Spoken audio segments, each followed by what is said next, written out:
ghouls?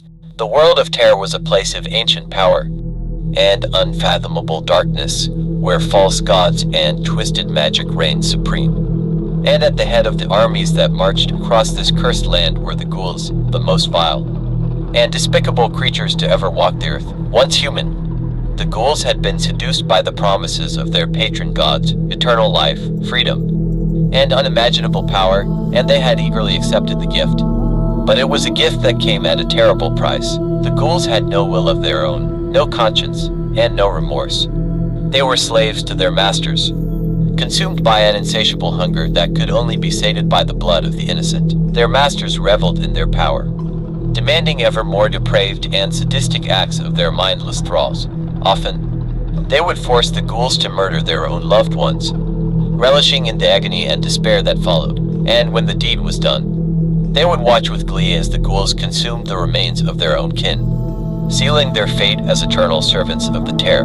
The ghouls were psychopaths, pure and simple. They hunted the vulnerable and defenseless, driven by a fanatical hunger that could never be satisfied. And as they devoured their victims, they grew to despise humanity, to loathe everything that made them human. They became twisted and grotesque, their flesh rotting away even as they continued to live, their bodies sustained by the dark magic that bound them to their masters. In our world, the ghouls were the stuff of nightmares, the most feared and dreaded creatures to ever cross over from the terror.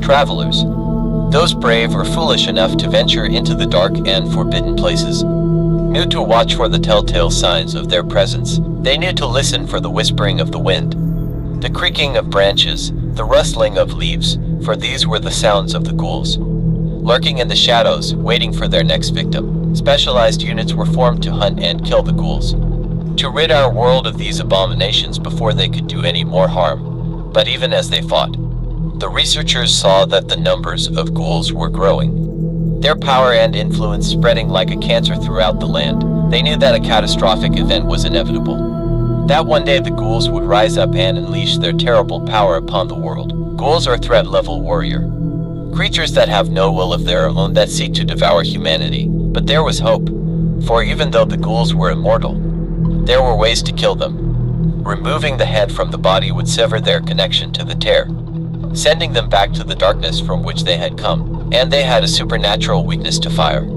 for the flames would consume their flesh. But even with these weaknesses, the ghouls were a force to be reckoned with, a dark and terrible reminder of the power that lay hidden in the heart of the terror. And as long as they remained, there could be no peace, no safety, no hope for the future, for the ghouls were the harbingers of doom, the bringers of the end of days. And they would not rest until they had consumed everything in their path. Leave a like if I earned it. Subscribe to see more daily content. And thanks for watching until the end. Made out.